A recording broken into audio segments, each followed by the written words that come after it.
Avant de commencer, merci de bien vouloir vous abonner, de laisser un j'aime, un commentaire et bien sûr de partager la vidéo. Martin essaye de faire du chantage au cadre du conglomérat, en leur disant que lorsqu'il aura remonté la pente, avec l'entreprise il ne reprendra aucun d'entre eux. Falquez en rigole. Martin traite Meslava de traite, mais ce dernier lui dit qu'il aurait dû démissionner plus tôt. Les présidents du conglomérat et les autres membres quittent le bureau de Martin en lui disant que son entreprise va couler. Martin quant à lui les traite d'incapables, d'imbéciles et de dégonflés. Tous s'en vont sauf Maristella, qui ne sait pas quoi faire. Martin lui demande si elle veut sa photo vu la manière dont elle le regarde. Maristella un peu perdue lui demande ce qu'elle dit aux autres membres, qui lui demandent quoi faire. Martin lui répond qu'elle fasse ce qu'elle veut. Maristella s'en va. Lorenzo est au téléphone avec son futur client. Lorsque son portable sonne, c'est Martin. La secrétaire lui demande si elle décroche et ce qu'elle doit lui répondre, mais Lorenzo lui demande de ne pas décrocher.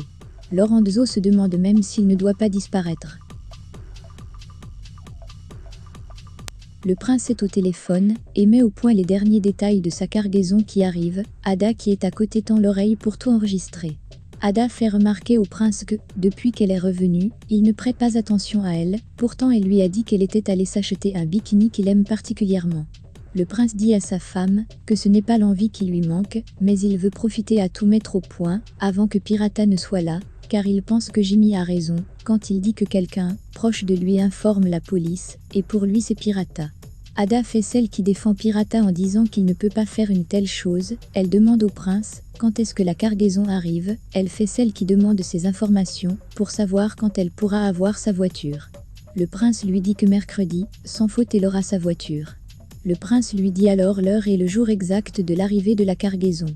Ada est ravie. Pendant ce temps, Pirata discute avec Monko et Ronco. Il leur demande pourquoi ils n'achètent plus la marchandise au prince. Les deux amis lui disent qu'ils ont un peu de dette en ce moment et qu'ils ont besoin de temps. Pirata ne croit pas à leurs excuses et leur demande s'ils ne sont pas plutôt en train de se défiler. Il leur rappelle qu'ils n'aiment pas les traites comme ce Cachorro. Monko lui dit que eux non plus n'aiment pas les traites. Il ajoute que depuis Cachorro a déjà été puni, car Hierro l'a éliminé lorsqu'il a voulu s'enfuir avec sa femme. Martin voit son empire s'écrouler, la moitié de son entreprise vient de s'en aller avec la démission de tous ses présidents. Il réalise bien qu'il ne va pas aller loin de plus. Lorenzo ne lui répond plus. Martin va donc vérifier si le transfert est déjà effectué. Après vérification, les 20 millions de dollars sont déjà sur son compte en Suisse. Il additionne cela aux 5 millions de dollars du prince. Il trouve que c'est un bon butin. Martin appelle Léon et lui dit qu'il veut voir le prince plus tôt que prévu, car il ne peut pas attendre plus longtemps, et de plus il veut que le rendez-vous ait lieu chez lui. Léon lui dit qu'il ne sait pas si le prince va être d'accord, mais Martin comme à son habitude le traite de tous les noms, et lui dit de convaincre le prince, sinon il va tout simplement tout annuler. À l'appartement de Angèle, Jimmy reçoit l'appel de Osvaldo. L'opération contre Martin est officiellement lancée. Jimmy doit donc aller chez le prince pour repérer un endroit où placer une caméra qui permettra de filmer la réunion entre Hierro et le prince. Virginia est inquiète, mais Angèle la rassure. Au commissariat, Mike apprend à Sylvana que le procureur est au courant de tout. Sylvana lui demande s'il sait aussi, pour les informations qu'ils ont données au prince. Mike lui dit qu'il sait absolument tout et que l'affaire est déjà dans leurs mains. Mike lui parle aussi de la réunion entre Hierro et le prince qui doit être filmée. Sylvana est contente, car cette affaire va bientôt se terminer. Au moment où tous les deux veulent se rapprocher, la voix de Cordoba se fait entendre. Sylvana et Mike sortent du bureau. Cordoba informe aux membres du commissariat qu'il a une bonne nouvelle à leur annoncer. Il leur dit que Soto s'est enfin réveillé et qu'à l'heure actuelle, il est en train de tout raconter à un agent. Par conséquent, ils vont devoir recommencer l'interrogatoire de certains d'entre eux. Bien évidemment, ce n'est pas une bonne nouvelle pour Romero, qui n'est pas avec Dario lors de cette annonce. Sylvana demande à Mike comment est-ce possible, car hier elle était à l'hôpital. Mike, qui sait ce qui se passe, lui demande de garder le silence. Au même moment, Mike est informé de l'appel de l'assistant du procureur. Après avoir eu la permission de Cordoba, il va prendre cet appel. Angèle dit à Manuela qu'il veut se marier avec elle. Cette dernière lui demande si c'est une demande en mariage. Angèle lui répond que lorsqu'il aura une bague pour faire sa demande en bon uniforme, ce sera le cas, mais pour le moment rien n'est sûr, car s'il va en prison beaucoup de choses peuvent se passer. Manuela le rassure, elle lui dit qu'elle va l'attendre, et de plus avec tout ce qu'il fait, Osvaldo va sûrement plaider pour une réduction considérable de peine. Le prince remet de l'argent à sa femme pour se faire plaisir, lorsqu'il est informé de la visite de Léon. Le prince demande à Léon ce qu'il veut, Léon lui répond que Hierro n'est pas libre demain, et qu'il veut que le rendez-vous se passe chez lui à 7 h ce soir. Le prince lui demande donc si Hierro trouve sa taverne trop moche pour lui. Léon le rassure, et lui dit que ce n'est pas le cas, et il ajoute que Hierro a accepté de lui rendre ce service qu'il a demandé. Le prince est d'accord pour ce changement de programme. Léon s'en va. Pirata remet l'argent des revendeurs au prince, il trouve le montant en baisse, et lui demande ce qui se passe avec Monco et Ronco. Pirata lui dit qu'ils ont quelques dettes en ce moment, le prince lui dit alors qu'il espère qu'ils ne lui feront pas le coup de Cachorro. Pirata lui dit alors que c'est pas le cas, il lui raconte aussi ce que les deux amis lui ont dit au sujet de ce qui est arrivé à Cachorro. Dario, qui n'était pas là lors de la réunion de Cordoba est de retour au commissariat, Vega lui demande où il était, il lui répond qu'il n'était pas loin. Vega informe donc à ce dernier tout ce qui s'est passé derrière lui, Dario cache bien son anxiété et demande à Vega s'il n'a pas vu Romero. Au même moment, un de ses collègues lui dit que Romero est sorti faire une course. De son côté, Romero est à son appartement en train de faire sa valise, il reçoit un appel de Dario, mais ce dernier refuse de répondre, car il avait bien dit à Dario qu'il devait s'enfuir, pendant qu'il était encore temps. Il finit de faire sa valise et sort de son appartement. Jimmy arrive chez le prince, mais ce dernier n'est pas là, il demande donc à Pirata une bière en attendant. Pendant que Pirata va lui chercher sa bière, il inspecte rapidement les lieux.